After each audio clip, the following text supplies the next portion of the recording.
Muy buenas tardes. Estimadas y estimados colegas del ámbito académico internacional, pertenecientes al área de investigación con niveles de doctorado y maestría que nos acompañan de manera virtual desde distintos rincones de América Latina y España.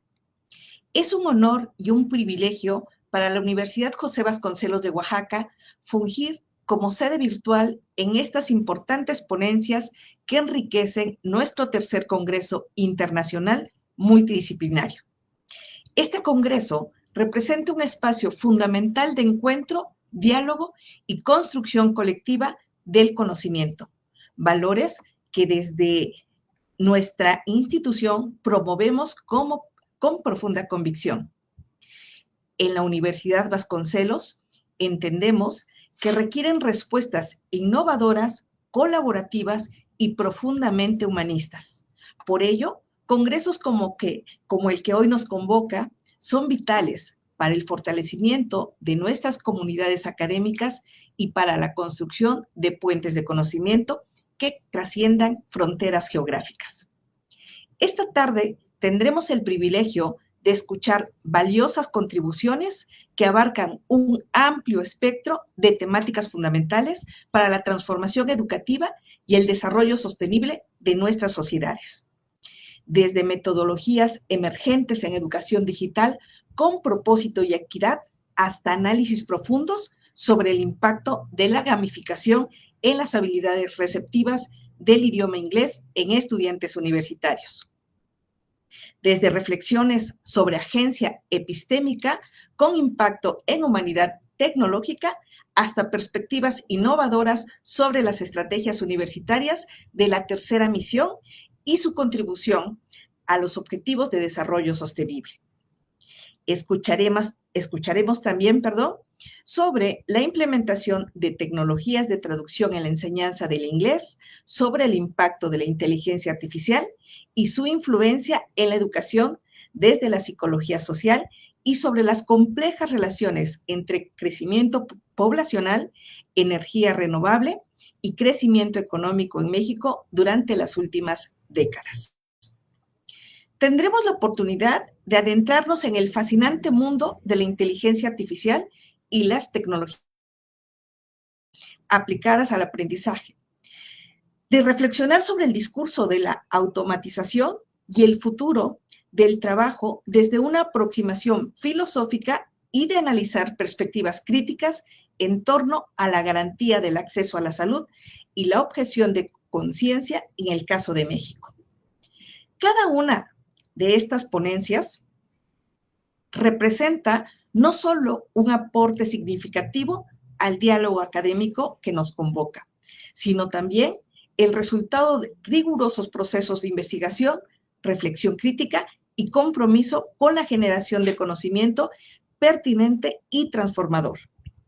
Agradezco especialmente a las doctoras y doctores, maestras y maestros que comparten generosamente su conocimiento desde prestigiosas instituciones como la Universidad de Las Palmas de Gran Canaria en España, la Universidad Siglo XXI de Córdoba en Argentina, la Universidad Nacional Jorge Basadre Grohmann de Tacna en Perú, la Universidad Metropolitana de Guayaquil en Ecuador, la Universidad de Cienfuegos en Cuba, el Instituto Tecnológico de Sonora, el Tecnológico de Monterrey, la Universidad de Sonora, la Universidad Michoacana de San Nicolás de Hidalgo, el Instituto Tecnológico Roosevelt de la Ciudad de México, entre otras distinguidas instituciones educativas.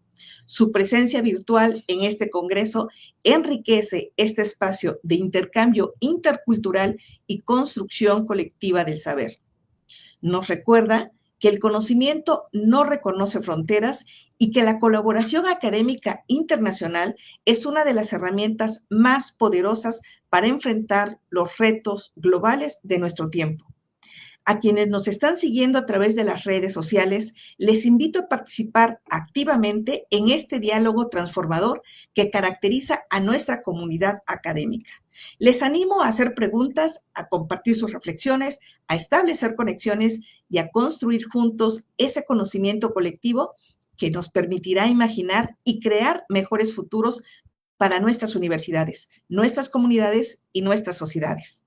Desde Oaxaca, tierra de diversidad cultural y riqueza ancestral, les extendemos nuestra más cálida hospitalidad virtual. Muchísimas gracias.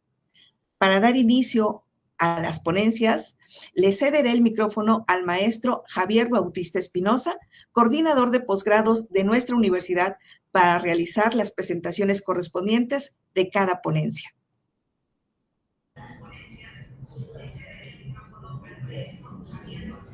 Muchas gracias, maestra Kelmick. Muy buenas tardes a quienes nos están viendo desde diferentes países de América Latina.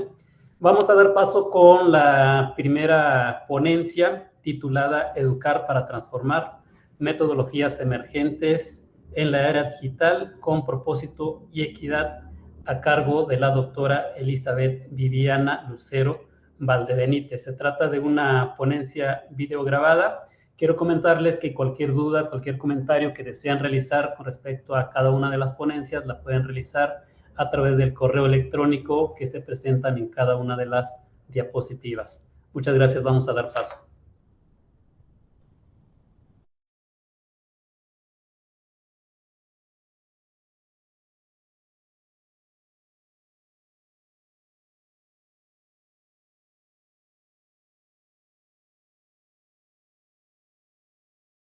Muy buenas tardes, muy buenas noches, dependiendo de donde nos estén siguiendo en este congreso.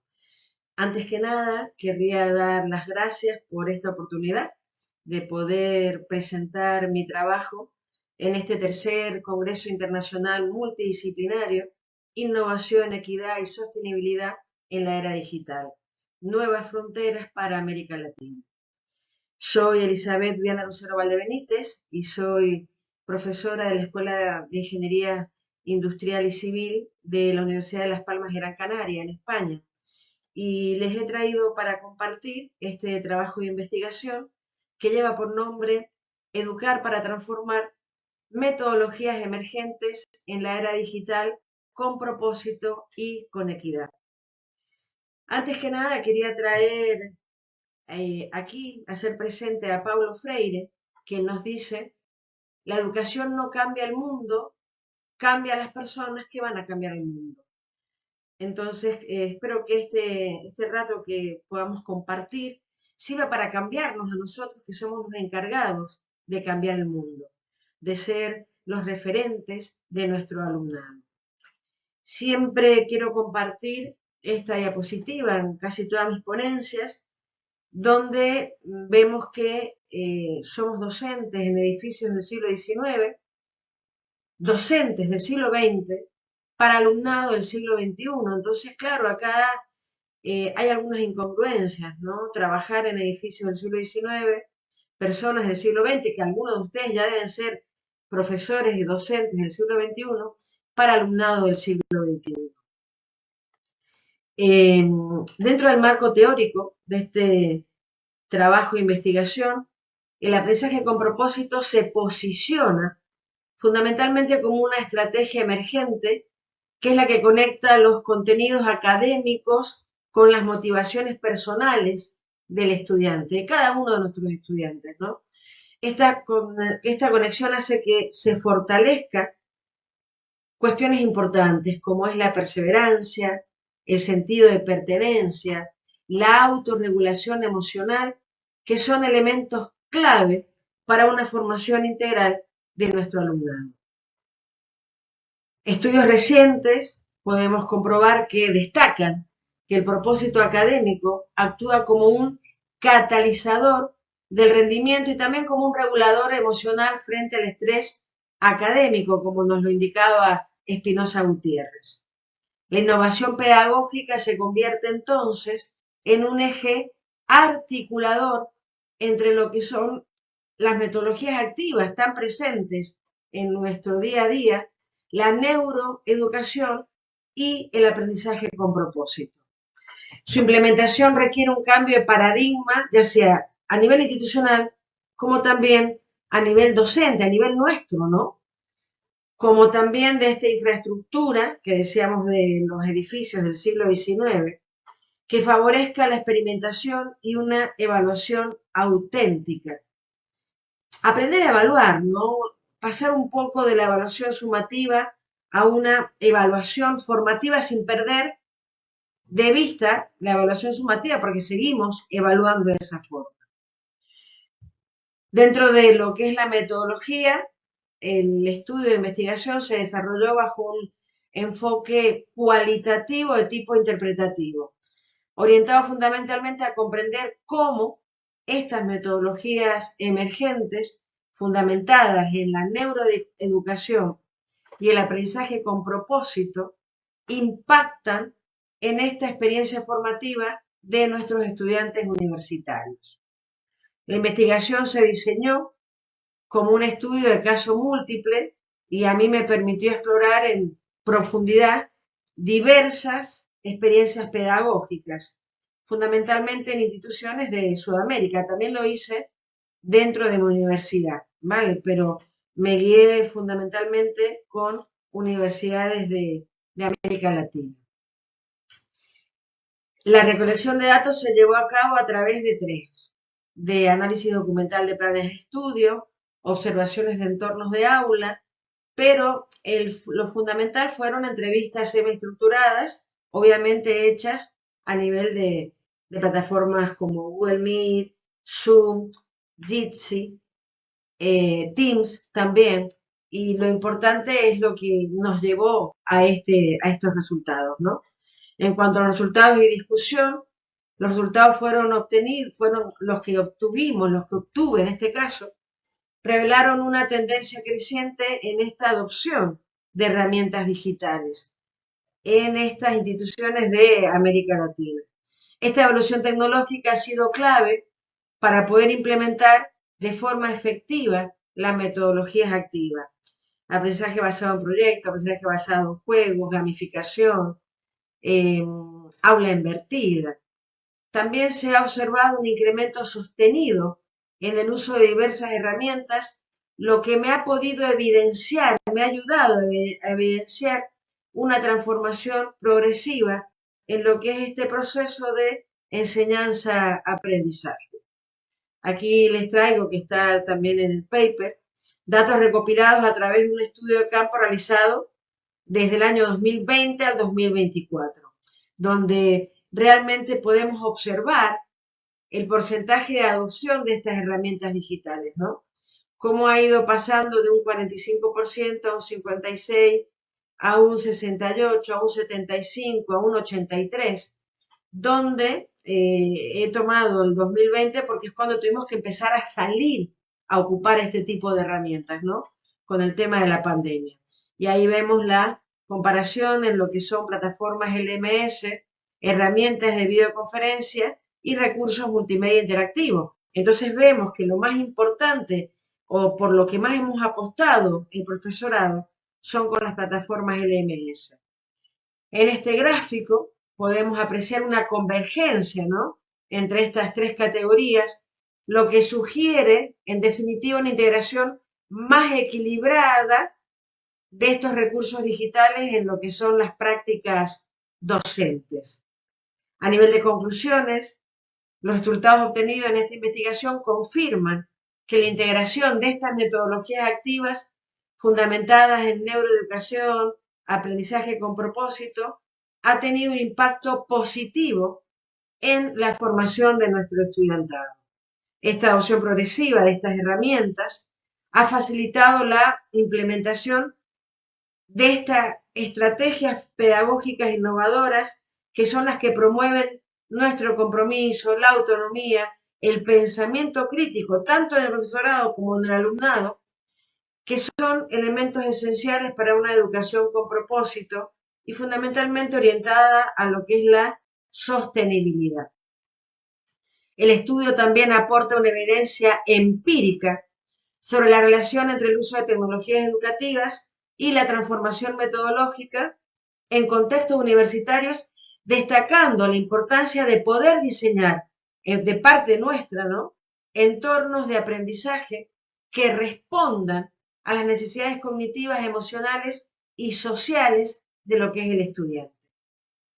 Ya para terminar, se han identificado muy buenas prácticas institucionales que pueden servir como referencia para otras universidades, ya sea de América Latina como también universidades de Europa, que buscamos avanzar hacia modelos educativos que sean más contextualizados, pero fundamentalmente más inclusivos. Muchísimas gracias. Si tienen, aquí les dejo mi teléfono de WhatsApp y también mi correo por si tienen alguna duda con respecto a la ponencia. Y como nos invitaban, esperamos verlos en México en el cuarto Congreso Internacional Multidisciplinario en noviembre del 2026. Muchísimas gracias por su atención y seguimos en contacto.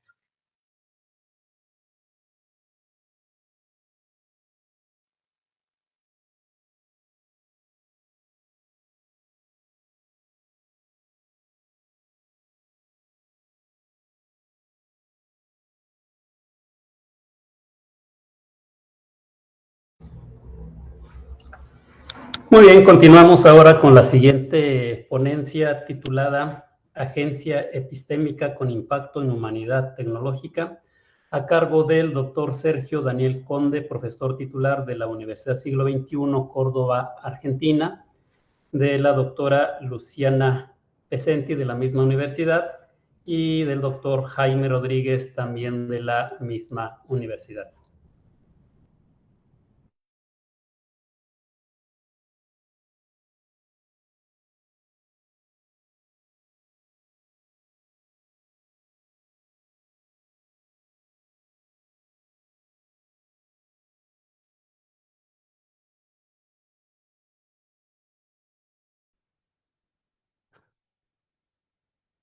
Hoy vamos a presentar la investigación que estamos desarrollando en la Universidad Siglo XXI de Argentina, que tiene el nombre de Agencia Epistémica con Impacto en Humanidad Tecnológica. Mi nombre es Sergio Daniel Conde y formamos parte de este equipo de investigación la doctora Luciana Pesenti y el doctor Jaime Rodríguez. ¿Cuál es el objetivo general que estamos proponiendo? Analizar el impacto de la tecnología de esa inteligencia artificial en la agencia epistémica de los individuos y su influencia en la configuración de una humanidad tecnológica desde el punto de vista de la perspectiva psicosocial y educativa. Para eso nos planteamos diferentes objetivos específicos: identificar formas de dependencia cognitiva hacia sistemas de inteligencia artificial en contextos educativos y sociales, proponer en un futuro estrategias que fomenten una agencia epistémica activa frente a esos entornos automatizados y reflexionar sobre las implicancias éticas en una humanidad tecnológica sin agencia crítica. A partir de estos objetivos se plantea una hipótesis donde podemos decir que la creciente delegación del juicio epistémico a sistemas de inteligencia artificial debilita la agencia epistémica humana, promoviendo una humanidad tecnológica caracterizada por la dependencia cognitiva que amenaza la autonomía crítica y la responsabilidad del conocimiento. Así que es el primer desafío que se nos plantea. A partir de esta hipótesis, empezamos con un marco teórico. Acá voy a mencionar dos autores que nos sentimos muy identificados, donde dice que la agencia epistémica se refiere a la capacidad de un sujeto para poder asumir responsabilidad por sus creencias, evaluar críticamente esa fuente de información y participar activamente del proceso de construcción del conocimiento. Esta agencia epistémica supone autonomía, reflexión y juicio. Entre autores que mencionan esta postura se encuentra Miranda Fricker. Si seguimos con otro autor, la teoría de la cognición distribuida sostiene que el pensamiento no está confinado a la mente individual, sino que se extiende a través de herramientas y sistemas. En este sentido, la inteligencia artificial representa una extensión cognitiva que puede aumentar o disminuir la agencia epistémica, dependiendo del uso que se le dé. Cuando los sujetos dependen pasivamente de los algoritmos para interpretar, clasificar o decidir su agencia epistémica, lógicamente se va a ver comprometida aceptando sin contradicciones lo propuesto. Así que acá tenemos un marco teórico que con varios autores más que fundamentan esta investigación. Si vamos a los resultados, si acá decimos a docentes, estas muestras se las estamos haciendo a docentes, donde dicen que han notado una disminución un 60% de los docentes encuestados. Acá estamos analizando la percepción docente. En el cambio, esa habilidad de comunicación interpersonal. Si vamos al uso excesivo de herramientas, que dice en la búsqueda de información se ha afectado esa capacidad, muchos sostienen acá, podemos ver que está muy parejo, que hay un 35% que dice que ha disminuido y otro en cierta medida ha afectado su autonomía. Si vamos a una relación entre la relación entre las redes sociales y la plataforma, ya dice acá muchos, un 39%, que consideran que provoca mucho nivel de estrés. Así que son datos a tener en cuenta.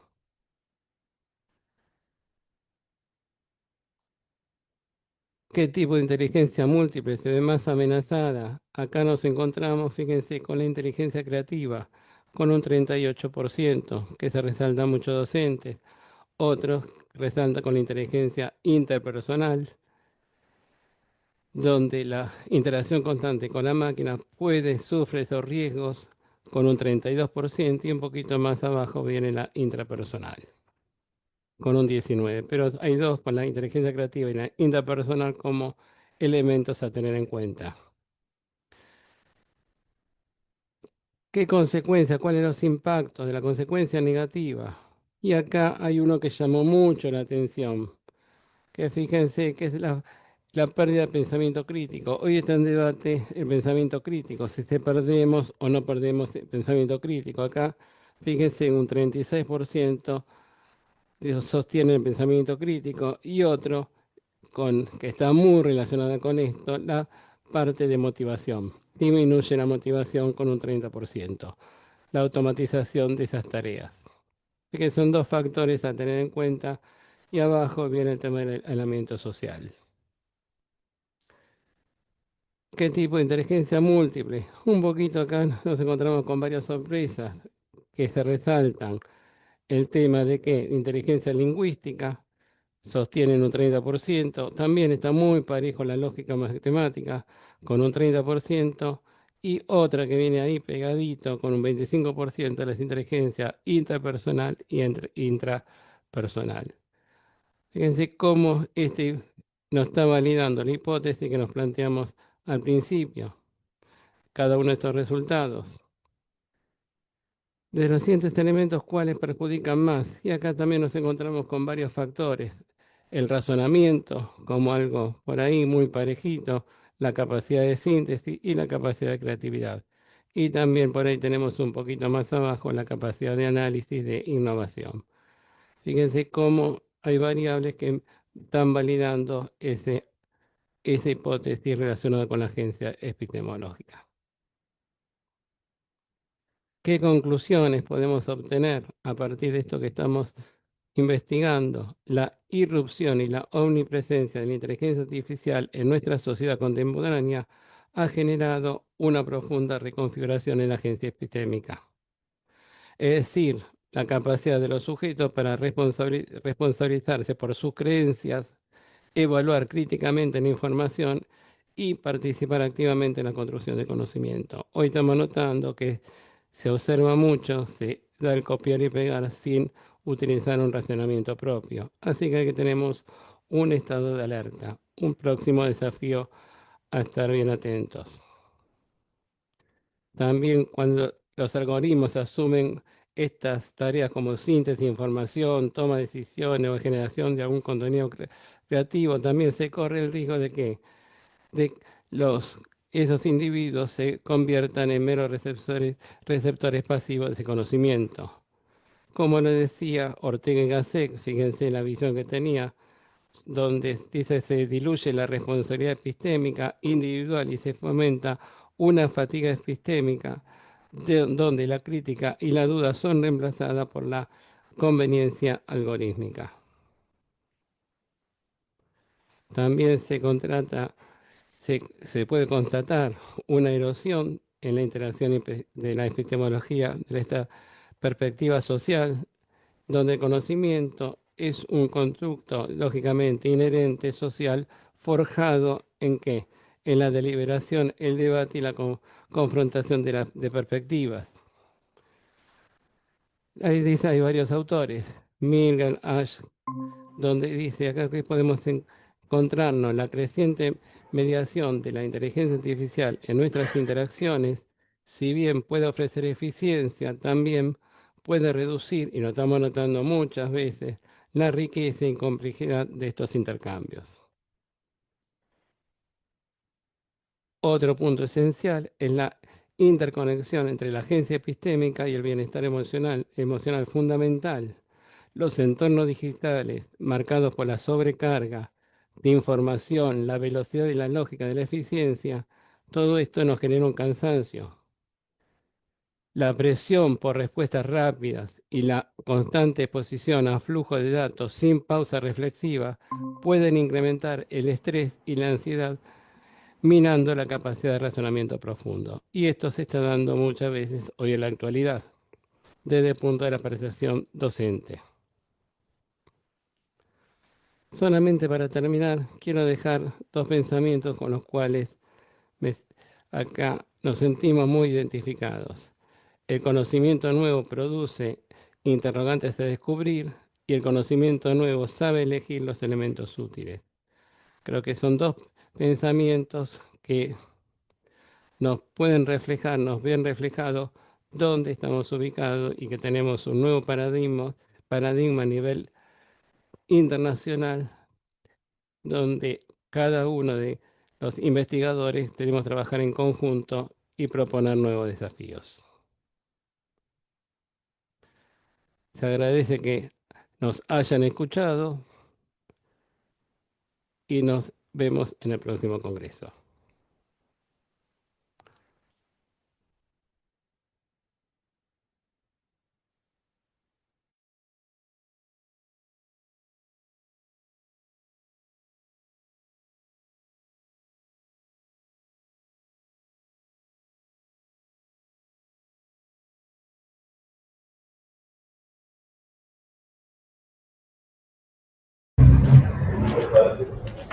Muchas gracias por este importante esta importante temática a través de esta ponencia. Vamos a continuar con el programa. Ahora vamos a tener la siguiente ponencia también videograbada, titulada El impacto de la gamificación en las habilidades receptivas del idioma inglés en estudiantes universitarios, a cargo del doctor Kevin Mario Laura de la Cruz, de la Universidad Nacional Jorge Basadre Groman, de Tacna, Perú.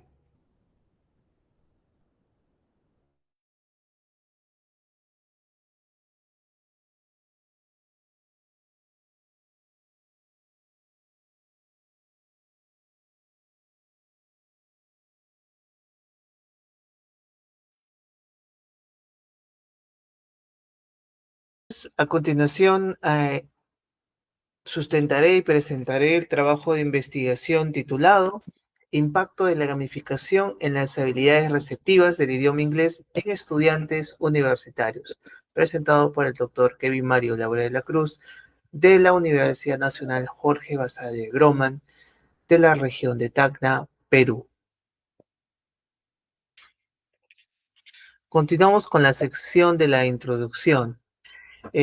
Conocemos y valoramos que el idioma inglés es una herramienta clave en el desarrollo profesional del idioma inglés, pero también valoramos algo muy importante, el impacto que va alcanzando la gamificación. ya que esta es una herramienta educativa que aplica dinámicas de juegos en contextos de aprendizaje. De igual manera, mencionamos que se presenta como una alternativa a los métodos tradicionales, que suelen enfocarse en la memorización y no en la participación activa. Por otro lado, esta investigación se caracteriza porque profundiza o se centra en la educación superior. Diversos estudios demuestran que los elementos lúdicos aumentan la motivación, el compromiso y la disposición de los estudiantes hacia el aprendizaje del idioma. En este caso, trabajamos con el idioma inglés. Añadiendo a ello, los elementos de gamificación le dan un respaldo muy significativo. En los diferentes estudios aluden de que el principal elemento de gamificación es la retroalimentación. Por eso es la alza de motivación que tiene el estudiante en poder participar o querer superarse. Lleva ese compromiso. En suma, podemos mencionar que la gamificación no solo motiva, sino que también desarrolla habilidades cognitivas, comunicativas y sociales. Hay un incremento de concentración por hacer las actividades de forma correcta y eficaz. Entonces, el objetivo de esta investigación es analizar cómo la gamificación contribuye al desarrollo de las habilidades receptivas del idioma inglés, considerando un examen internacional de referencia para su medición y tratamiento como tal. Continuamos entonces ahora con la metodología de investigación. Es de tipo aplicada, es un diseño preexperimental, solamente se trabajó con un grupo experimental debido a que las circunstancias como tal no permitieron subdividir la clase o la sección en dos grupos, ¿no? Por eso ahí la cantidad reducida demuestra que son 29 estudiantes del séptimo ciclo, de los 149, pero estos estudiantes seleccionados son aquellos que cursan la asignatura de preparación para exámenes internacionales. Por ende, la cantidad de muestra pues trabajada y el tratamiento que se dio en todo un semestre académico, ¿no? Las técnicas que se utilizaron, la observación a través de una propuesta didáctica, a través de herramientas de gamificación que están en la nube, que pueden ser replicados y usados por otros maestros, y el examen internacional de nivel B1, que se aplicó para poder tener resultados exactos y precisos frente a ello, pero considerando las habilidades receptivas de lectura y escucha. Continuamos con los resultados más importantes. El pretest, los estudiantes mostraron niveles bajos en la habilidad receptiva del idioma inglés, pero luego de aplicar las actividades gamificadas con herramientas como Quizzes, Quizlet y Tommy Digital, se evidenció circunstancialmente mejoras en el vocabulario, mayor comprensión auditiva y lectora, y un aumento en la motivación y participación, ¿no? Que se evidencia en la utilización de diferentes badges y también potenciadores de gamificadores que se utilizan constantemente al usar estas herramientas, ¿no? Entonces se confirmó que la gamificación tiene un impacto positivo y significativo en el aprendizaje de las habilidades receptivas del idioma inglés en estudiantes universitarios. Llegamos a las conclusiones. La gamificación se consolida como una estrategia pedagógica eficaz y atractiva que va ganando impacto positivo en la sociedad de conocimiento hoy por hoy. Por otro lado, permite a los estudiantes aprender de manera más dinámica, interactiva y significativa, porque esta significancia le da lo que va a perdurar en el tiempo en su involucramiento activo en el aprendizaje del idioma vinculado con su campo profesional, respectivamente. Bueno, la gamificación no solamente permite mejorar las habilidades lingüísticas, sino también el interés y la participación en clase, promueve fortalecer la motivación intrínseca. Finalmente, favorece entornos donde el estudiante aprende como jugando y se involucra emocionalmente en su proceso educativo, ¿no? Me gustaría cerrar esta exposición diciendo unas palabras. Cuando el aprendizaje se convierte en una experiencia divertida, el conocimiento deja de ser una obligación y se transforma en una conquista. Hablamos de un fortalecimiento indudable de la motivación intrínseca que permitirá que los participantes eh, lograr mejores oportunidades profesionales, les permitirá reflexionar y valorar la importancia del idioma como tal y así tener un perfil profesional idóneo que esté capaz de poder solucionar problemas en nuestra sociedad. Muchas gracias.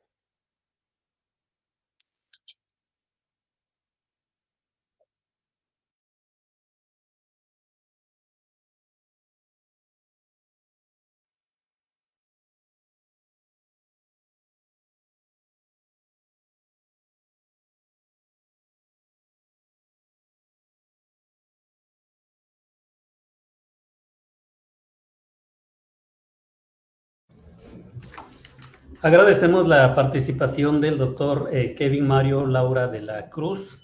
Solo recordar que si tienen alguna duda, algún comentario, lo pueden hacer directamente a través de los datos de contacto que se presentan al final de cada ponencia. Vamos a continuar ahora con la siguiente ponencia titulada Estrategias Universitarias de la Tercera Misión, una contribución a los objetivos del desarrollo sostenible, a cargo de la magíster Margarita del Pilar Luque Espinosa de los Monteros, de la Universidad Metropolitana de Guayaquil, Ecuador, y del doctor Reinaldo Requeiro Almeida, de la Universidad Cienfuegos de Cuba. Adelante, por favor.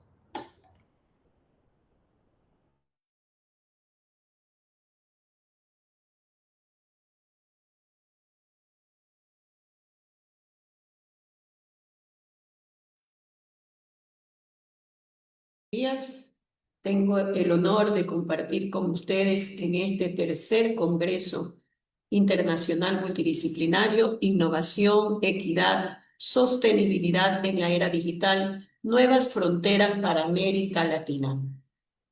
La ponencia con la que voy a participar el día de hoy son estrategias universitarias desde la tercera misión, contribución a los objetivos de desarrollo sostenible.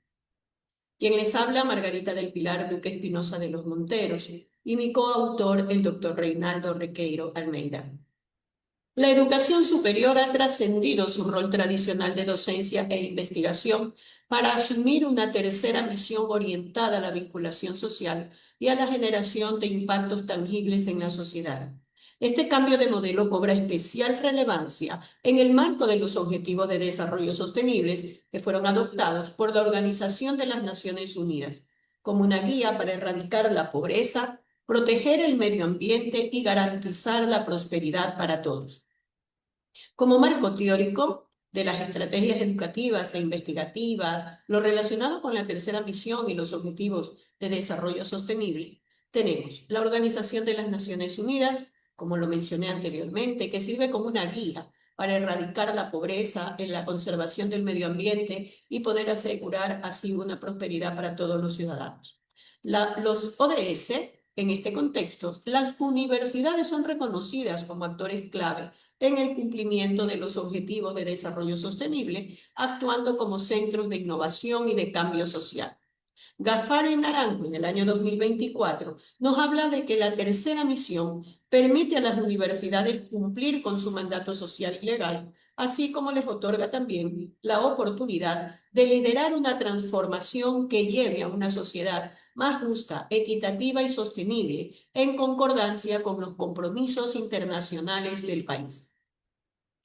El enfoque que se asume en esta investigación es cuantitativo. Los métodos analítico-sintético, inductivo-deductivo y el matemático-estadístico nos permitieron detectar el cumplimiento de los objetivos de desarrollo sostenible a través de la tercera misión universitaria. Las técnicas empleadas, la entrevista y la observación con sus respectivos instrumentos, como fueron el cuestionario de preguntas y la guía de observación. Los principales hallazgos dentro de lo que corresponde a la entrevista docentes y la guía de observación tenemos: los docentes manifiestan que hay que integrar los objetivos de desarrollo sostenible, lo cual constituye un gran avance por su relación con la pertinencia social de la investigación. Aunque los logros son visibles, aún existen áreas de mejora. La primera es la falta de integración formal de la tercera misión en las estructuras académicas. En ocasiones estas son relegadas solamente a iniciativas aisladas sin tener un sólido respaldo institucional. La articulación entre los proyectos de la tercera misión y los conocimientos, diríamos, impartidos en la academia, resultan insuficientes en la mayoría de los casos, porque estos proyectos se gestionan como actividades fuera del aula. Y en la guía de observación vemos que la alineación de la tercera misión con los ODS, 11 de estos 3 informes, señalan que la tercera misión se ajusta a los objetivos de desarrollo sostenible, siendo fuerte, aunque no total, una relación existente entre la misión universitaria y los ODS. Si bien la responsabilidad social es un componente, su implementación no está todavía a un nivel sobresaliente u óptimo. La equidad social resalta la necesidad de fortalecer este aspecto. Y también, por otra parte, los análisis y la detección de vulnerabilidades señalan una insuficiencia. Como conclusiones, entonces, tenemos la implementación de estrategias educativas e investigativas de la tercera misión muestra los desafíos que debe enfrentar para dar respuesta a los objetivos de desarrollo sostenible, por ser una necesidad de transformar la cultura universitaria mediante estructuras de gestión adecuadas. A nivel mundial, el impacto de la tercera misión universitaria ha ganado terreno, pero es un campo en donde todavía queda mucho por explorar, especialmente mediante el intercambio que se podría obtener entre las instituciones de educación superior. Los procesos de gestión pedagógica e investigativa para la tercera misión son fundamentales para analizar el cumplimiento de los ODS en relación con los currículos, incorporando lo que es la formación en investigación y las competencias en materia de vinculación. Muchas gracias.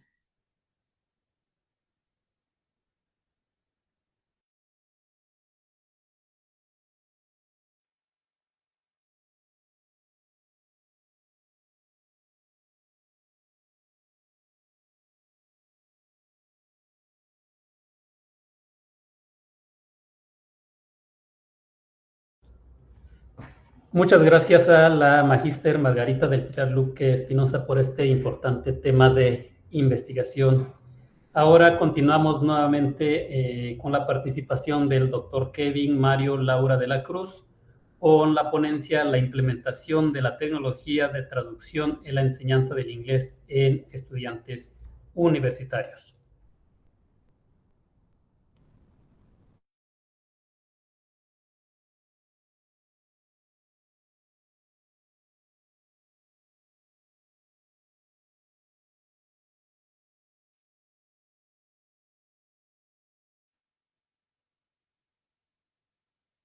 Un cordial saludo. A continuación presentaré el trabajo de investigación titulado La implementación de la tecnología de traducción en la enseñanza del idioma inglés en estudiantes universitarios, presentado por mi persona, Dr. Kevin Mario Laura de la Cruz, de la Universidad Nacional Jorge Basadre Groman, de la ciudad de Tacna, del país de Perú. A continuación, hablaremos acerca de los principales puntos en el apartado de la introducción. El inglés, como sabemos, es una herramienta clave en el desarrollo empresarial y profesional de todo país como tal. En suma, a nivel nacional se evidencia que el país de Perú, nuestro país como tal, presenta un bajo dominio del idioma inglés, según indica el resultado de la empresa Education First, que detalla el ranking del nivel de inglés bajo diferentes estándares a nivel mundial e internacional y local. Aunque hay herramientas tecnológicas disponibles para la traducción, los estudiantes no las usan adecuadamente ni cuentan con certificaciones que midan su nivel de inglés como tal. Hablamos aquí de dos puntos muy importantes. Hay un desconocimiento de las herramientas tecnológicas para traducción y aprender o tener contacto con el idioma, y también hay un desconocimiento de la certificación del idioma según exámenes internacionales, especialmente en estudiantes que no son afín a carreras de idiomas. Entonces, podemos mencionar que la problemática principal es el uso literal de traductores automáticos, sin considerar claramente el contexto cultural y nociones básicas de la traducción, ¿no? Muy bien. Y el objetivo de investigación que se tiene es identificar qué herramientas tecnológicas utilizan los estudiantes y evaluar las competencias en traducción y sobre todo qué conocimiento tienen sobre el idioma inglés según estándares internacionales.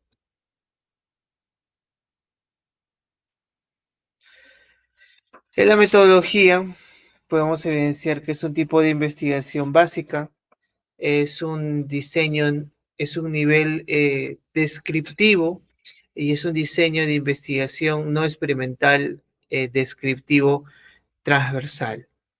La población está conformada por los 143 estudiantes, es decir, se trabajó bajo una muestra censal como tal. La ejecución fue llevada a través de la técnica encuesta y el instrumento cuestionario virtual. Es un cuestionario a través de Google Forms que fue aplicado a todos los estudiantes, ¿no? De todos los años de estudio como tal. Pasó por un proceso de confiabilidad y validez, aplicaron un piloto, luego se aplicó la fórmula estadística, en este caso, de acuerdo a las escalas presentadas en ese cuestionario, se utilizó el alfa de Cronbach con un resultado de 0,88 y finalmente se pasó la validación de jueces expertos, ¿no? Muy bien. A continuación vamos a ver los resultados de investigación. Como observamos en pantalla, la mayoría conoce herramientas tecnológicas de traducción. Los estudiantes consideran interesantes y ventajosas esas herramientas en el proceso de traducción y reconocen que mejoran su comprensión y aprendizaje del idioma inglés cuando tienen un contacto más directo con ello y cuando también lo comprenden y utilizan, adquiridos a través de diferentes workshops, capacitaciones que permiten tener un contacto más enriquecedor con ello. Vamos ahora a las conclusiones clave. En este caso, las tecnologías, vamos a las conclusiones. En este caso, las tecnologías de traducción facilitan el aprendizaje de idiomas con traducciones inmediatas y promueven una mejor comprensión textual. Los estudiantes ya tienen familiaridad con estas herramientas y las valoran positivamente. El uso de la tecnología en la traducción beneficia todas las áreas profesionales al mejorar el acceso de información científica internacional. Sabemos que el idioma inglés es el idioma de la comunidad científica en su totalidad. La mayoría de artículos científicos están redactados en inglés y es vital conocer el idioma, pues la información más actualizada está en inglés en diferentes áreas profesionales, desde la medicina, ciencias, educación, sociales y entre otras. Se valora la inmensidad y la inmensa importancia de la tecnología en su involucramiento con la traducción, dando un alcance positivo acerca de futuras investigaciones, ya incluyendo ahora la inteligencia artificial. Vamos a finalizar esta ponencia dando algunas palabras. Me gustaría mencionar que la integración de la tecnología de la traducción no reemplaza al docente, sino la potencia como tal. Formar profesionales capaces de usar el pensamiento crítico será clave para el futuro de muchos o muchas carreras profesionales que involucran el idioma inglés en su formación. Menciono la palabra potenciará debido a que van a fortalecerse algunos aspectos como el aprendizaje autónomo, la autoeficacia, la autorreflexión y por ende un crecimiento mayor del perfil profesional esperado. Muchísimas gracias por escucharme, muy amables.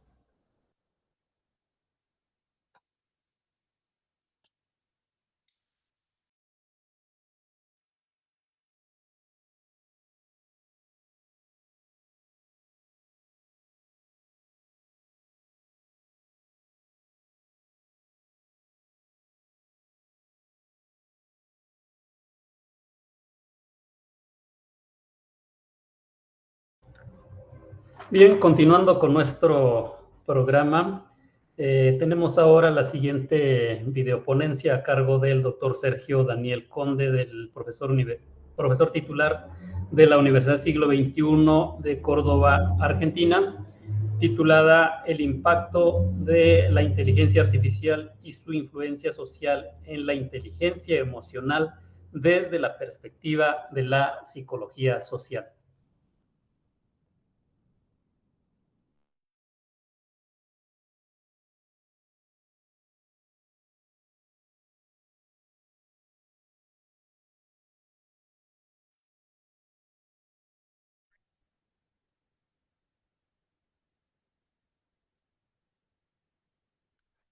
Hoy voy a presentar la investigación que estoy desarrollando en un postdoctorado de psicología social, en la cual voy a analizar el impacto de la inteligencia artificial y su influencia social en la inteligencia emocional desde la perspectiva de la psicología social.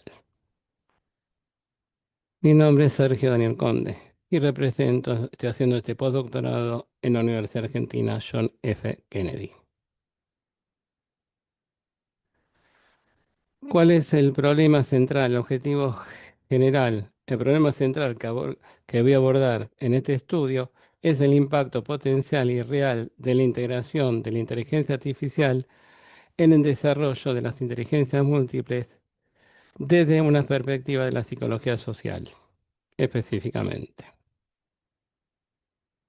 ¿Cuál es la hipótesis que planteo? Y acá quiero aclarar algo, que no soy muy partidario de hacer una hipótesis donde voy por la parte negativa, pero sino acá quería ver lo que pasaba.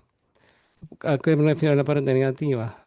A donde cuando se plantea la hipótesis, la automatización de tareas y la generación de contenidos por parte de la inteligencia artificial podría llevar a una disminución. Ahí un poquito estoy poniendo la parte negativa.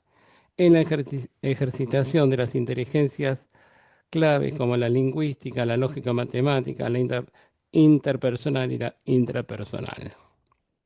Y ahí estoy poniendo un poquito el enfoque a ver qué pasa con esta hipótesis, si se contrasta, si se puede validar, esta llevar a una disminución. A partir de aquí voy a presentar un pequeño marco teórico donde toma a Paris del año 2011, donde ¿qué nos dice? Se convierte en una agencia de influencia social, donde los algoritmos de las redes sociales y los sistemas de personalización no solo filtran la información a lo que los individuos están expuestos, sino que también pueden moldear sus percepciones, actitudes y comportamientos. Otro autor Turk, en el año 2011, dice la interacción con asistentes de inteligencia artificial que carece de emociones humanas tiene implicaciones psicosociales. La reducción de la interacción humana directa en favor de una mediada por la tecnología. También eso puede afectar, ¿qué cosa? La capacidad de desarrollar empatía, comprender señales no verbales y construir relaciones interpersonales profundas, elementos cruciales para la inteligencia interpersonal. También nos encontramos con el mismo autor que dice, aunque la inteligencia artificial y las redes sociales prometen conexión, pueden paradójicamente conducir a un aislamiento social. La preferencia por la interacción virtual sobre la presencial puede reducir la práctica de habilidades sociales críticas, llevando a una disminución de la inteligencia interpersonal y a una sensación de soledad a partir de estar conectados. Y esto lo comparto plenamente con el autor, con este turque. Por eso me gusta mucho pensamientos de este autor que van en esa línea. También la falta de comprensión de emociones y sentimientos por parte de la inteligencia artificial subraya una brecha significativa que puede afectar el desarrollo de la inteligencia interpersonal y la empatía con interacciones humanas.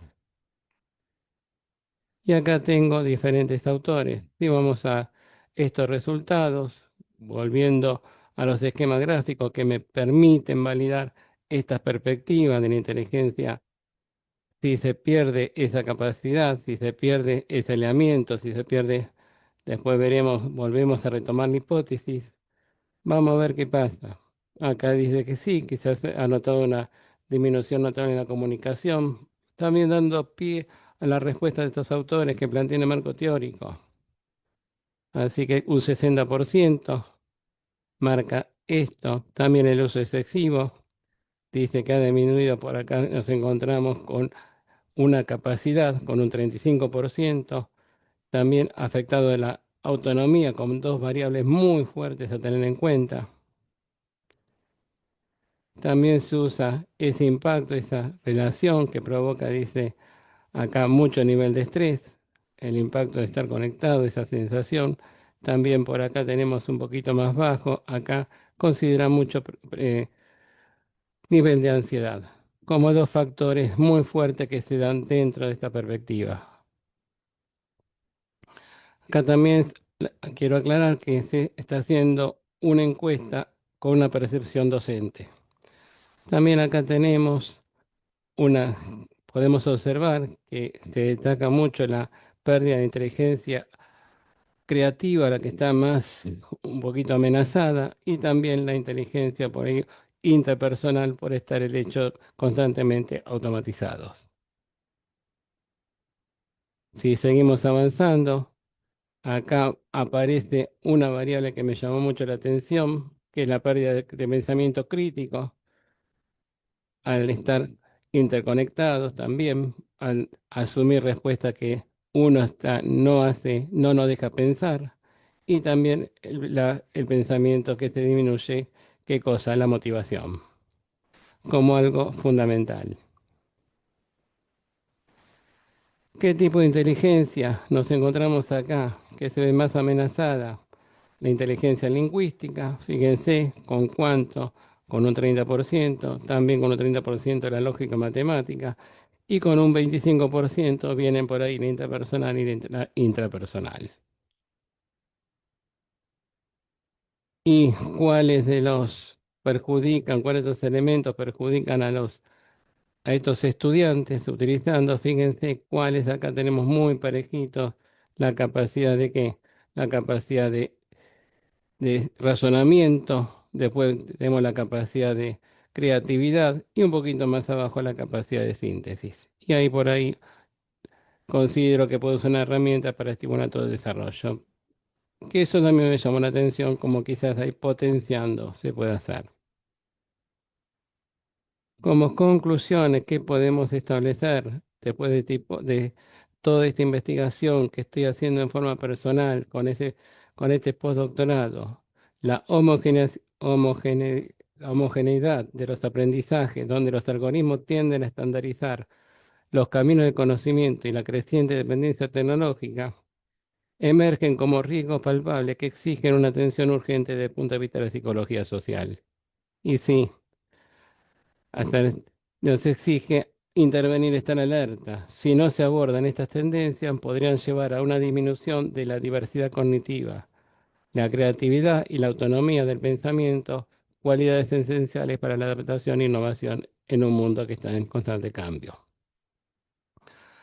Así que ojo con esto de la homogeneidad frente donde se encuentran los algoritmos. hacia dónde podemos llevarnos. La capacidad de cuestionar, de pensar de manera crítica y de resolver problemas de forma autónoma, que son pilares para el desarrollo humano, se ve amenazada con la delegación excesiva en esas funciones de inteligencia artificial. Transferimos todo a que nos resuelva la inteligencia artificial.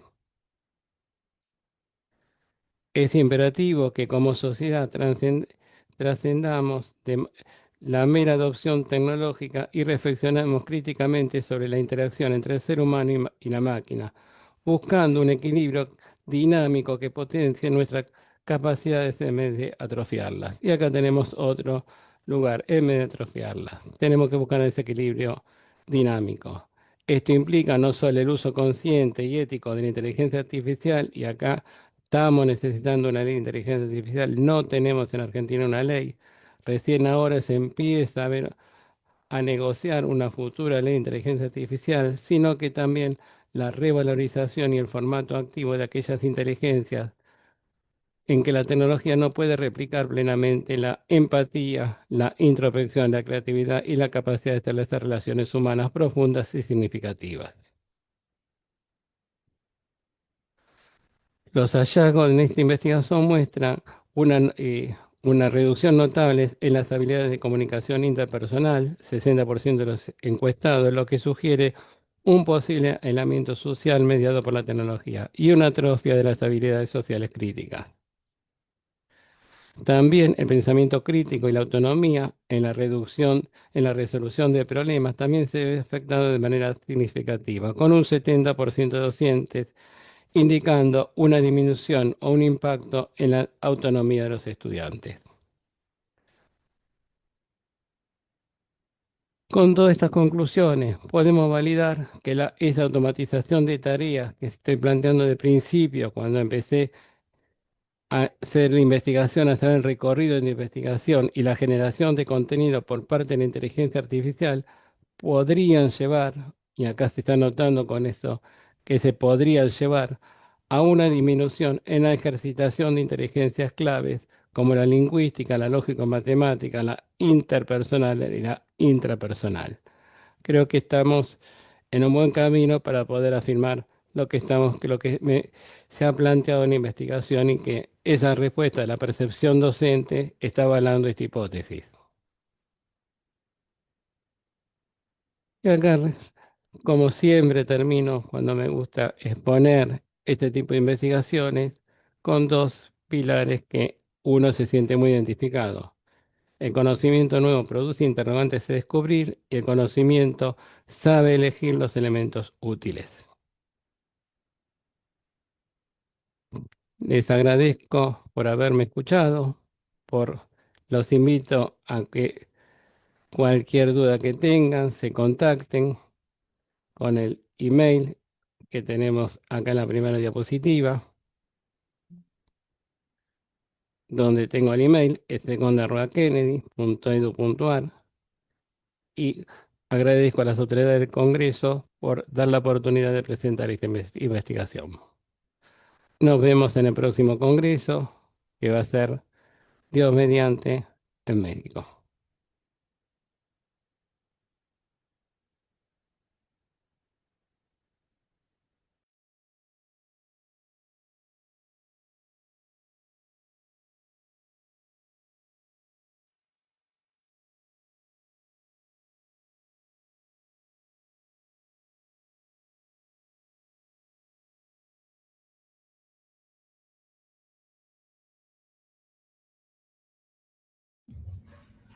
Bien, continuando con la agenda de nuestras ponencias del Tercer Congreso Internacional Multidisciplinario, tenemos ahora la participación de la magíster Margarita del Pilar Luque Espinosa de los Monteros, Universidad Metropolitana Guayaquil, Ecuador, y del doctor Reinaldo Requeiro Almeida, Universidad Cienfuegos de Cuba, con la ponencia Inteligencia Artificial y Tecnologías Emergentes aplicadas al aprendizaje.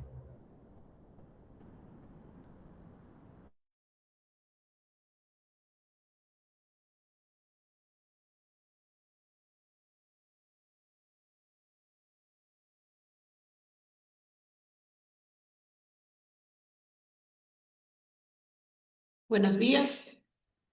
Tengo el honor de participar en este tercer Congreso Internacional Multidisciplinario con la ponencia Inteligencia Artificial y Tecnologías Emergentes aplicadas al aprendizaje. Margarita Luca Espinosa de los Monteros y Reinaldo Requeiro Almeida compartimos con ustedes esta ponencia el día de hoy. En la actualidad, la necesidad de soluciones sostenibles y la creciente influencia de las tecnologías emergentes es un tema que se encuentra relacionado directamente con la neuroeducación. Estos han adquirido gran importancia, no solo en la educación, sino en todos los diferentes aspectos de la vida. Estos estudios se encuentran encaminados a indagar y difundir sobre la forma de ofrecer un óptimo proceso de enseñanza-aprendizaje a partir del funcionamiento cerebral y los fundamentos neurobiológicos, mientras que una forma de lograrlo son a través de las tecnologías emergentes.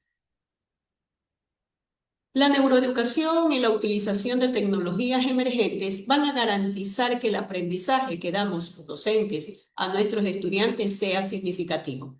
Y tal así lo refiere la UNESCO, donde propone hacer el proceso científico de una manera más transparente, de fácil acceso, que sea inclusivo, que sea equitativo y democrático, donde se impulse el cambio hacia esta modalidad en todo el mundo para poder reducir las brechas del conocimiento y la tecnología.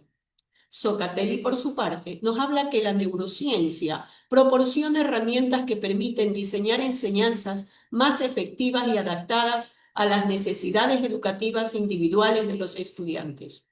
No podemos nosotros dejar de lado que en la actualidad los problemas de los estudiantes con necesidades educativas especiales crecen día a día. La CEPAL, por su lado, es un referente para el cumplimiento de los Objetivos de Desarrollo Sostenible, especialmente en los relacionados, el número 4 con educación de calidad, el número 10 para la reducción de las desigualdades y el 17 con las alianzas para lograr estos objetivos. Estos están y se encuentran orientados a reducir las brechas entre lo que es la ciencia, la tecnología, la innovación y nos permitirán garantizar el derecho humano a la ciencia. Los métodos que se emplean aquí tenemos un enfoque cuantitativo. Tanto el método analítico sintético como el método inductivo deductivo facilitaron a los investigadores, a los autores, una visión global sobre la relación existente entre la neuroeducación y las tecnologías emergentes y su aporte al desarrollo de los estudiantes. Como técnicas de investigación, el análisis documental con su respectivo instrumento de recolección, la información bibliográfica y la observación con su respectiva guía.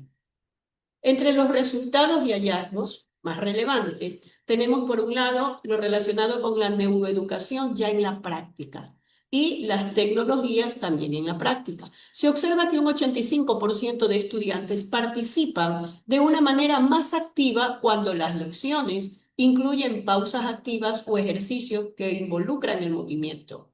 Un 80% la retroalimentación es positiva y el reconocimiento del esfuerzo ayudan a crear un ambiente de aula emocionalmente seguro.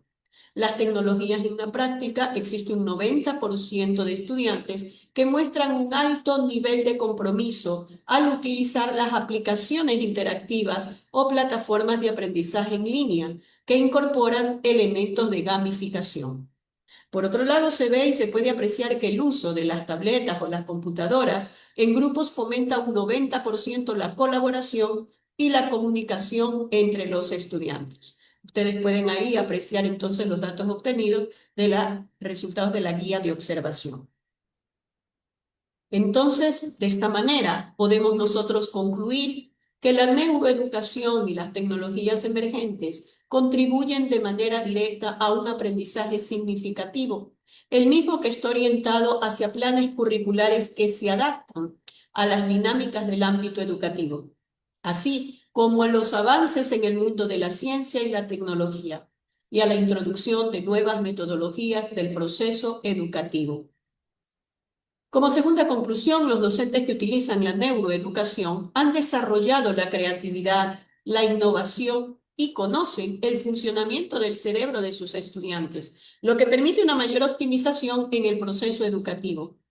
y el aprendizaje significativo logrado en los estudiantes ha tenido como base la implementación de estrategias innovadoras a través de metodologías activas, así como los aprendizajes tanto basados en proyectos y los aprendizajes que están basados en la solución de problemas, tanto para estudiantes como para docentes. Muchas gracias. Espero que esta ponencia haya sido del agrado de todos ustedes.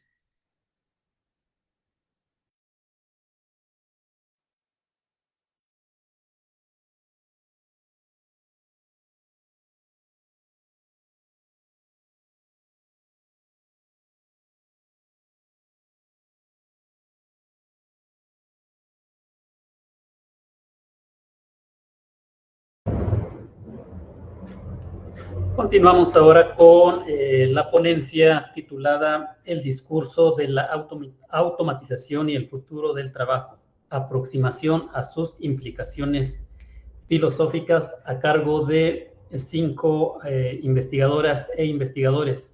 Doctor Michelle Giovanni Parra Alvarado, del Instituto Tecnológico de Sonora. Magíster Rosangeli García Ramírez, Universidad de Sonora, Hermosillo, México también. Doctor Juan Carlos Baena Silva, Tecnológico de Monterrey, de Hermosillo. Doctor Jesús Gutiérrez Córdoba, del Tecnológico de Monterrey, de Hermosillo también. Y la doctora María Fernanda Galindo Chico, de la misma institución. Adelante, por favor.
En los últimos años hemos escuchado una y otra vez que la automatización lo cambiará todo, que va a transformar el empleo, que eliminará tareas, que redefinirá lo que significa trabajar.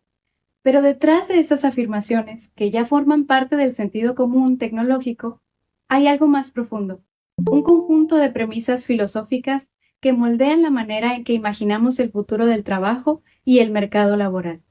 En este trabajo de investigación quisimos detenernos ahí, no solo en las predicciones, sino en la estructura conceptual que sostiene el discurso de la automatización. Porque ese marco interpretativo, aunque pocas veces se hace explícito, termina guiando políticas, diseños del mercado laboral y proyectos económicos. Para comprender ese trasfondo, analizamos a diversos autores que hoy definen el debate. Desde Benanab, que cuestiona la premisa consabida de que el desempleo tecnológico actual es derivado únicamente por el aumento de la productividad, hasta Cerny y Williams, que imaginan un horizonte poslaboral como efecto de una sociedad posescasez. Desde Brynjolfsson y McAfee, con su visión optimista de la segunda era de las máquinas, la cual expone la necesidad de un ingreso básico universal, hasta la crítica de Stigler, que advierte sobre una sociedad calculada algorítmicamente que se dirige hacia un nihilismo moderno. Lo que hicimos fue organizar este campo tan disperso en 4 ejes de análisis. 1. ¿Cómo entienden la automatización? 2. ¿Cómo leen el cambio tecnológico? 3. ¿Qué finalidad histórica atribuyen a ese cambio o qué teleología está detrás? 4. ¿Qué relación establecen entre la naturaleza del trabajo y las propiedades de la tecnología?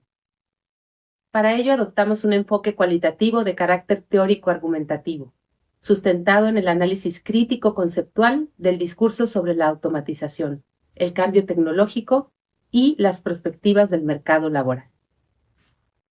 El corpus de estudio se conformó por obras contemporáneas consideradas representativas del debate internacional en torno al futuro del empleo, la sociedad automatizada y el potencial tecnológico para la transformación social. A partir de una lectura crítica y comparativa de esos textos, se identificaron los núcleos semánticos y categorías filosófico-económicas que articulan dicho discurso. Estas categorías, automatización, cambio tecnológico, noción teleológica y vínculo entre trabajo y tecnología, emergieron mediante un proceso de codificación temática sucesiva orientado a revelar las correspondencias y tensiones conceptuales entre autores. El análisis permitió elaborar una cartografía conceptual con 15 nuevas categorías que sistematizan las tesis transversales de la literatura revisada y nos posibilitó para evaluar la coherencia filosófica y las implicaciones ontológicas del discurso de la automatización y el futuro del trabajo.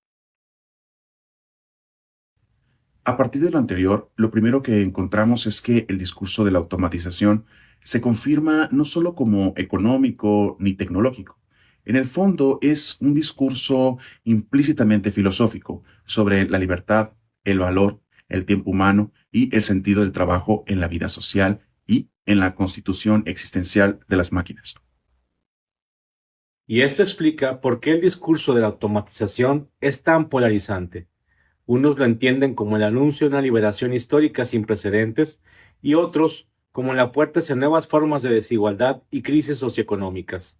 Por un lado, autores como Helen Hester, Nick Cernick y Alex Williams plantean que la automatización podría liberar a la humanidad de trabajos monótonos, llevándonos a una sociedad post-escasez y post-laboral, siempre y cuando el proceso de desindustrialización se acompañe de políticas entre las que destacan la reducción de jornada laboral, renta básica universal y la participación en la construcción colectiva del mundo. Por otro lado, Stigler advierte que si no regulamos esta transformación, la automatización puede establecer una estructura de control social, donde la actividad cognitiva se vuelve una práctica residual debido a una sociedad que tiende a la proletarización del pensamiento. En ambos casos, la automatización aparece como algo que redefine el horizonte civilizatorio, el sentido de lo humano y la finalidad de la tecnología. Podría decirse que no discutimos si habrá más o menos empleos, sino las filosofías implícitas que sostienen qué tipo de sociedad producirá esa automatización. Otro hallazgo clave es que no hay consenso sobre si el cambio tecnológico sigue una lógica interna propia o si su historia es moldeada por estructuras económicas y políticas. En el polo del determinismo tecnológico, autores como Frey y Osborne, o Brynjolfsson y McAfee, ven la automatización como una fuerza que avanza inevitablemente hacia la sustitución del trabajo humano. Por el contrario, en el polo crítico, Benanav muestra que la caída del empleo industrial no depende de robots ni tecnologías cada vez más eficientes, sino de mercados saturados con sobrecapacidad de producción global. Esta tensión es crucial, porque según cómo se entiende el cambio tecnológico, también cambia lo que consideramos posible en el mercado laboral. El tercer hallazgo tiene que ver con la finalidad que los autores proyectan sobre la tecnología, es decir, su teleología. Para unos, el destino está en avanzar hacia una economía post-escasez, donde la automatización nos libere tiempo para la creatividad, el cuidado y el proyecto de vida. Para otros, como Susskind, la automatización obliga a repensar la identidad humana más allá del empleo, porque el trabajo dejará de ser el organizador central de la vida. En Stigler, ese futuro es ambivalente. La tecnología puede llevar al nihilismo o a un nuevo comienzo civilizatorio si lo orientamos a la producción de saber y sentido. Aquí, el hallazgo no es quién tiene razón, sino esto. La automatización solo se entiende proyectando un horizonte moral y político, aunque ese horizonte no sea evidente, lo que en otras investigaciones, siguiendo al filósofo Yukui, hemos caracterizado como cosmotécnica. Quizá el resultado más llamativo es que, aun cuando los discursos hablan de inteligencia artificial, plataformas y algoritmos, se sigue pensando el trabajo desde un modelo industrial heredado del siglo XX. Esto genera una paradoja. Se habla de tareas cognitivas complejas, pero se evalúan desde un marco que entiende al trabajo como fuerza mecánica reemplazable. Esto despeja el panorama para entender por qué tantas narrativas oscilan entre la esperanza del postrabajo y la ansiedad del desempleo tecnológico, al tiempo que aparecen discursos utópicos y distópicos. Aquí encontramos un punto crítico. Si pensamos el trabajo solo como actividad reemplazable, la automatización aparece como amenaza o salvación. Si lo pensamos como actividad que produce sentido, la pregunta ya no es si habrá trabajo, sino qué formas de actividad humana queremos preservar o transformar. Este punto cambia completamente la discusión. La cartografía conceptual que construimos no busca predecir el futuro del trabajo. Busca revelar la lógica interna del discurso que pretende predecirlo y condicionarlo. Y eso importa porque desvela las trampas en las que está inserta la discusión de la automatización. Permite ver con mayor claridad las implicaciones de las diversas perspectivas con el fin de situarnos con sobriedad ante el futuro. Nos permite identificar el sesgo público académico en la forma en la que se piensa el trabajo y nuestra relación con el desarrollo tecnológico. Cuestiona la tensión en la que se encuentra la libertad y la actividad humana al pensarse desde la dicotomía entre la vida laboral y la vida más allá del trabajo. Y finalmente, nos abre caminos de posibilidad hacia nuevas formas de existencia.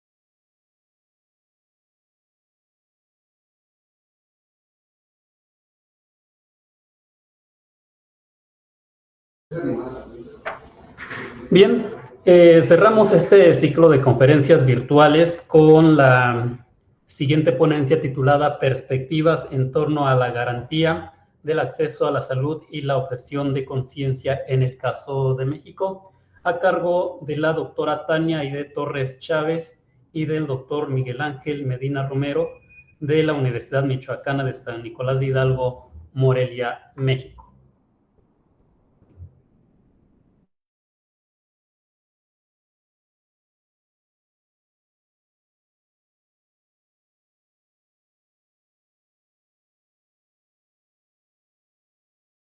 Muy buen día.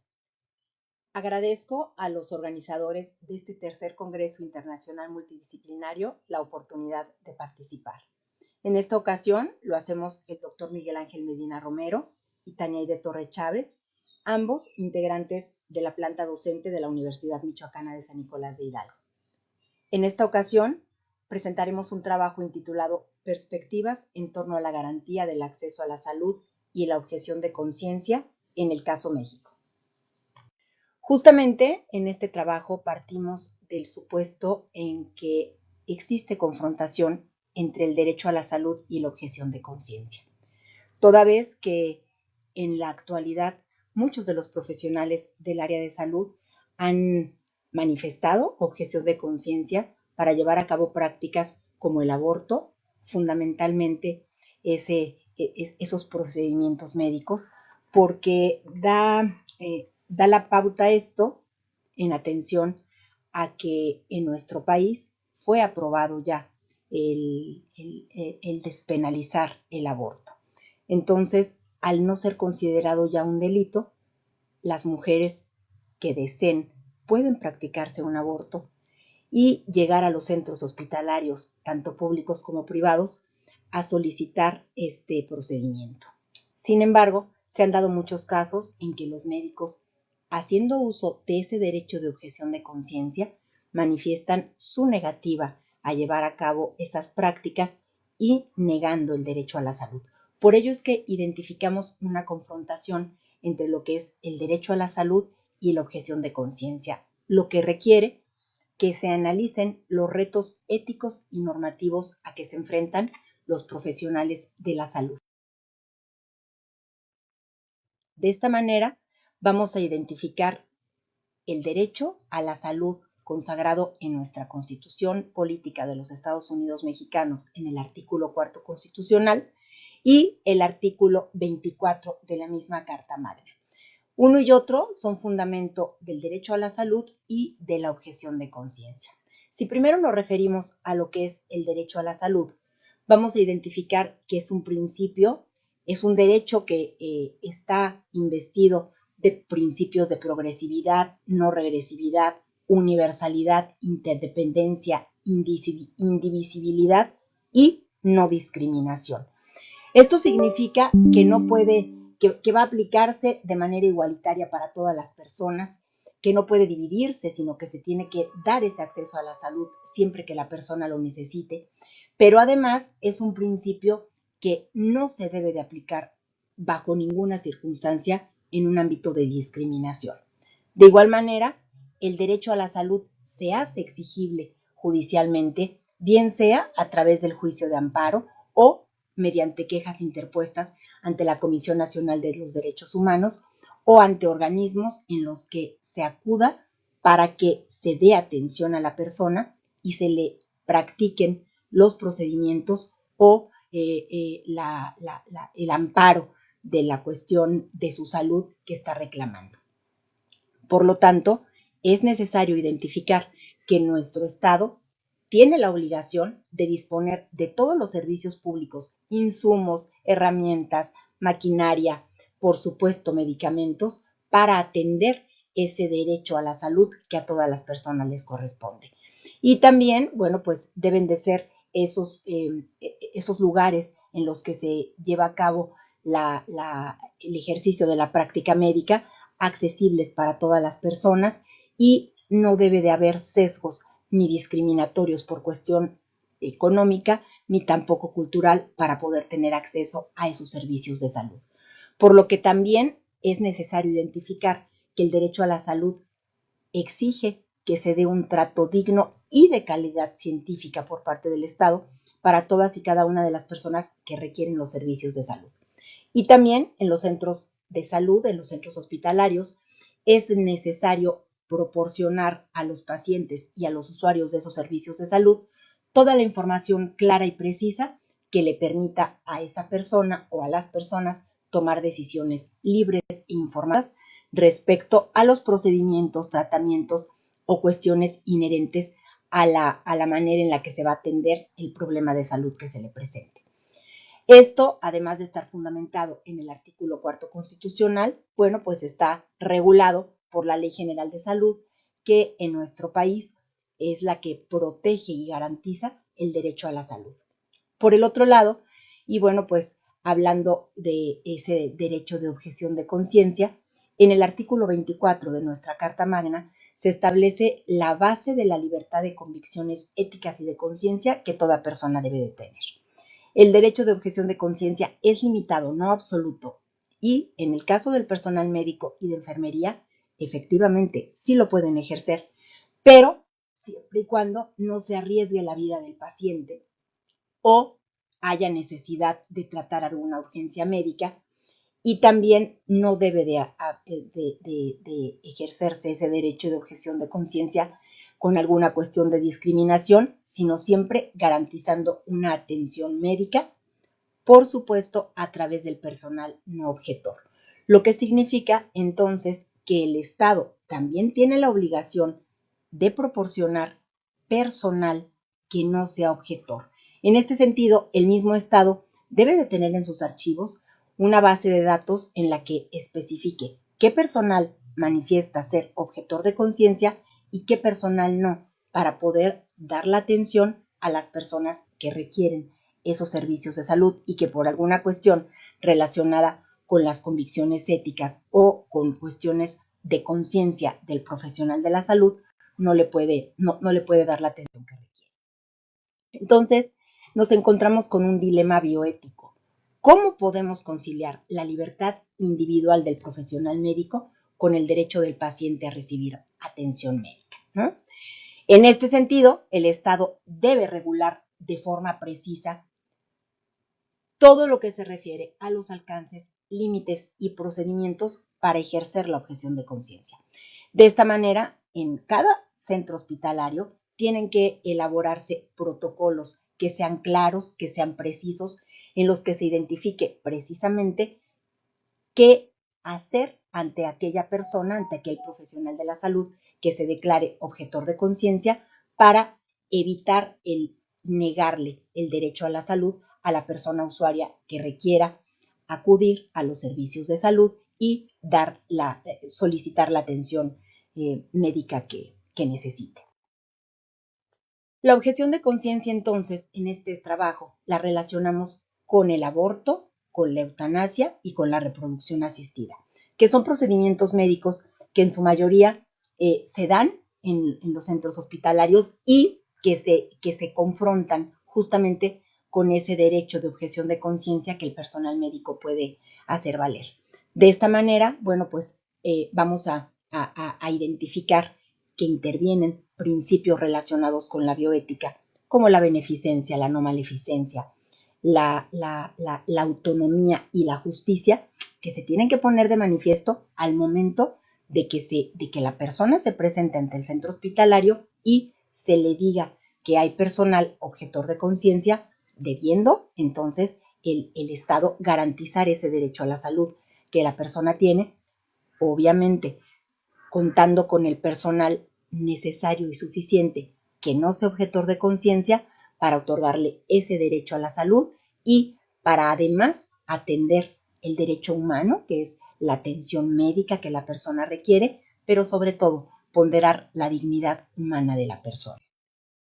Como conclusiones en este trabajo, nosotros identificamos que efectivamente la objeción de conciencia, al ser un derecho individual, requiere una regulación estricta en la que se garantice el derecho a la salud en favor de todas las personas. Es decir, no negarle al profesional médico que pueda manifestarse objetor de conciencia, pero sí el Estado garantizar el derecho a la salud en favor de todas las personas.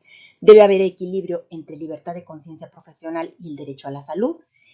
El derecho a la salud prevalece cuando la objeción pone en riesgo derechos fundamentales y debe garantizarse el acceso a los servicios de salud para todas las personas por igual, y también el Estado requiere elaborar protocolos claros, evitando que el uso del derecho de la objeción de conciencia se pueda constituir como una barrera ideológica en la que justamente se atente contra el derecho a la salud. Es un tema demasiado interesante en el que van aspectos éticos, aspectos morales, pero por supuesto también aspectos jurídicos. Muchas gracias por la atención.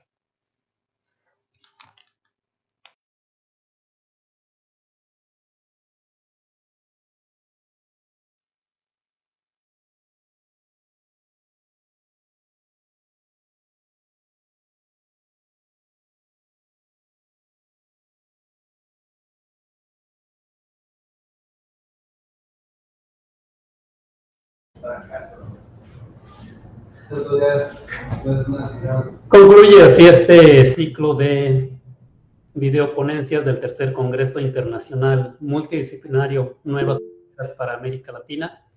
Desde la Universidad José Vasconcelos de Oaxaca, México, extendemos nuestro más profundo agradecimiento a cada ponente por la generosidad y la calidad de sus aportes.